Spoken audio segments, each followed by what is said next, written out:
morning students. How are you? Today's topic is legal protection to consumer. बेटा आज का topic हमारा consumer को लीगली प्रोटेक्शन देने से रिलेटेड है कि कंज्यूमर को कानूनी तौर पे कैसे प्रोटेक्शन दी जाती है। अब बेटा कंज्यूमर को प्रोटेक्शन कोई आज से तो दी नहीं जा रही, कंज्यूमर को बेटा शुरू से ही प्रोटेक्शन दी जा रही है। तो बेटा हमारी सरकार हमेशा कुछ ना कुछ ऐसे स्टेप उठाती है जिन स्टेप्स को उठाते हुए वो कंज्यूमर को प्रोटेक्शन दे रही है। तो कंज्यूमर को प्रोटेक्शन देने से रिलेटेड आज का हमारा टॉपिक है कि कंज्यूमर को प्रोटेक्शन हम किस किस तरीके से दे रहे हैं। तो कंज्यूमर के प्रोटेक्शन में बेटा हमारा पहला पॉइंट है द कंज्यूमर प्रोटेक्शन एक्ट 1986।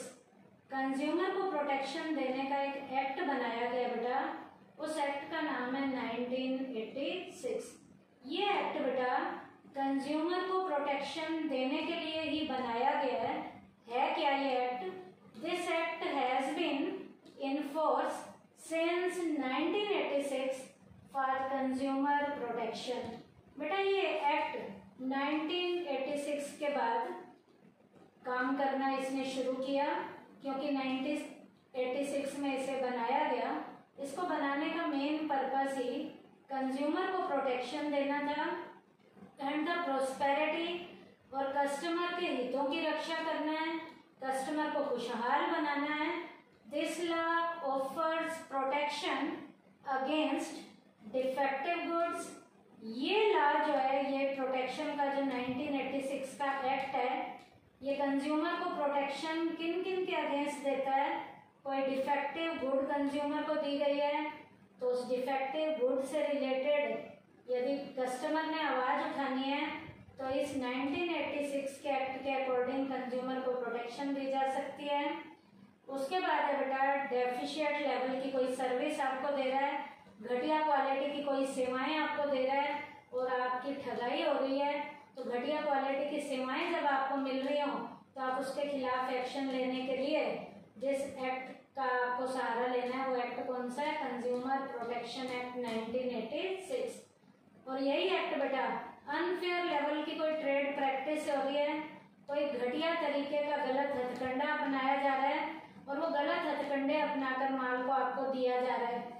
जैसे बेटा आप कहीं से कोई स्टोव लेते हो, गैस का चूल्हा लेते हो या सिलेंडर लेते हो, सिलेंडर ले रहे हो तो चूल्हा जबरदस्ती दिया जाता है और चूल्हा ले रहे हो तो आपको सिलेंडर जबरदस्ती दिया जा रहा है।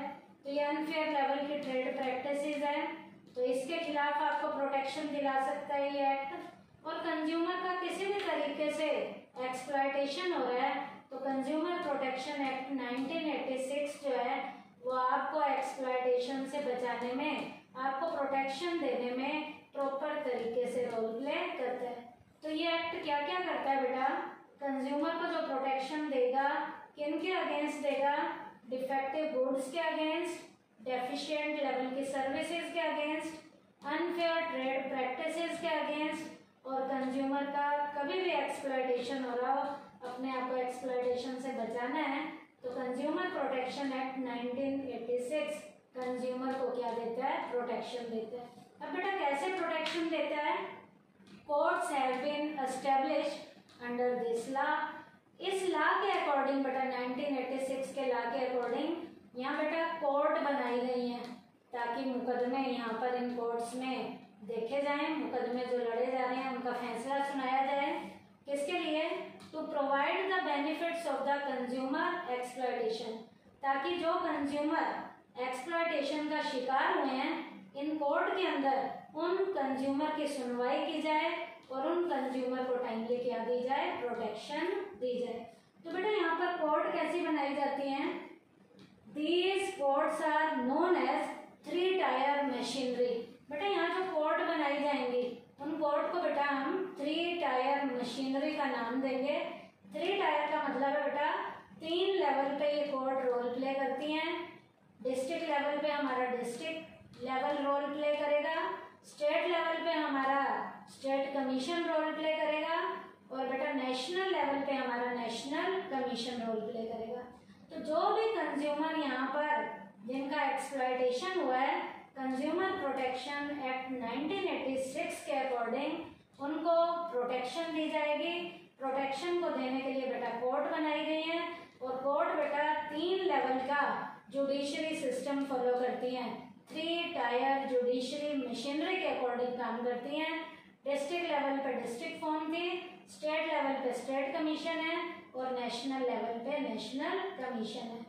तो लीगल लेवल पे कंज्यूमर को प्रोटेक्शन देने के लिए जो पहला एक्ट था उसका नाम था कंज्यूमर प्रोटेक्शन एक्ट 1986। दूसरा एक्ट है बेटा कॉन्ट्रैक्ट एक्ट 1982। अब ये बेटा कॉन्ट्रैक्ट एक्ट है क्या? बेटा जब भी हम किसी के साथ कॉन्ट्रैक्ट करते हैं तो उससे रिलेटेड लीगल लेवल की प्रोटेक्शन देने में जो हमारा एक्ट है उसका नाम है 1982। कौन सा act? Contract act. This act lays down the responsibilities of the contracting parties. बेटा ये एक्ट कॉन्ट्रैक्टिंग पार्टीज जो भी हैं, जो कॉन्ट्रैक्ट कर रही हैं, उनको बेटा प्रोटेक्शन देने के लिए बनाया गया है। कॉन्ट्रैक्ट करने में जब कॉन्ट्रैक्ट किया जाता है तो 2 पार्टीज होती हैं जिनके साथ कॉन्ट्रैक्ट किया जाता है। This act explain the condition under which the aggrieved party can move against the defaulting party. बेटा कॉन्ट्रैक्ट एक्ट हमें ये बताता है कि बेटा जो पार्टी जिसकी ठगाई हुई है, उस ठगी जाने वाली पार्टी ने, जिस पार्टी ने उसे ठगा है, उसके खिलाफ कैसे एक्शन लेना है। तो ये कॉन्ट्रैक्ट एक्ट 1982 उसे बेटा सारे टर्म्स और कंडीशन को अच्छे से बताता है कि ठगाई हो जाने के बाद आपने बैठना नहीं है। जिस पार्टी ने आपको ठगा है, आप इस एक्ट के अकॉर्डिंग उसके खिलाफ क्या ले सकते हो? एक्शन ले सकते हो। तो बेटा ठगी जाने वाली जो पार्टी है वो पार्टी बेटा ठगाई हो जाने के बाद चुप करके नहीं बैठेगी। जिस पार्टी ने भी उसे ठगा है उसके खिलाफ एक्शन यदि लेना है तो एक्शन लेने के लिए कॉन्ट्रैक्ट एक्ट 1982 में सारी टर्म्स और कंडीशन को अच्छे से क्या किया गया है? एक्सप्लेन किया गया है, ताकि कंज्यूमर को यहाँ पर जो ठगी जाने वाली पार्टी एज अ कंज्यूमर है उसको एक्सप्लॉयटेशन से बचाया जा सके और उसका प्रोटेक्शन किया जा सके। उसके बाद बेटा थर्ड एक्ट है सेल्स ऑफ गुड्स एक्ट 1932। बेटा गुड्स को बेचने से रिलेटेड भी एक एक्ट है, गुड्स को बेचने से रिलेटेड भी एक एक्ट है। उस एक्ट का नाम क्या है? 1932 का ये एक्ट है क्या? This act provide protection to the buyer in case the goods purchased are not according to the condition of the sale. बेटा ये एक्ट क्या बताता है? यदि किसी पार्टी ने ऐसा माल खरीद लिया है, मतलब उस पार्टी को ऐसा माल बेचा गया है जो माल बेचे जाने की कंडीशन को पूरा ही नहीं करता था, इसका मतलब घटिया क्वालिटी का माल था और कस्टमर को वो माल बेचना भी नहीं चाहिए था, लेकिन यहाँ पर बेचने वाले बेटा गलत तरीके से ना बिकने वाला माल, ना बेचे जाने वाला माल भी कस्टमर को जबरदस्ती बेच जाते हैं। बेचारे कस्टमर को पता ही नहीं चलता कि माल बढ़िया है या घटिया है। तो ऐसी कंडीशन में ना बिकने वाला माल भी यदि किसी कस्टमर को बेच दिया जाता है जो माल बिकने योग्य नहीं भी था, ऐसी कंडीशन में कंज्यूमर का यदि एक्सप्लॉयटेशन हुआ है तो कंज्यूमर एक्शन ले सकता है, कंज्यूमर को प्रोटेक्शन दी जा सकती है। और कंज्यूमर को जो प्रोटेक्शन दी जाएगी वो कौन से एक्ट के अकॉर्डिंग होगी? सेल्स ऑफ गुड्स एक्ट, कौन सा? 1932। उसके बाद बेटा एक्ट है essential commodities act. Essential commodities का मतलब है बहुत ज्यादा जरूरी चीजें जो हैं उनसे रिलेटेड एक्ट का नाम है 1955। अब बेटा असेंशियल कमोडिटीज एक्ट जो 1955 है, इसके चीफ एम्स क्या हैं? इस एक्ट को बनाने का मेन पर्पस क्या है? Chief aims of this act are below. इस एक्ट के जो मेन एम्स हैं इस एक्ट को बनाने के वो नीचे दिए गए हैं, जिसमें पहला पॉइंट है control over the production, supply and distribution of essential commodities.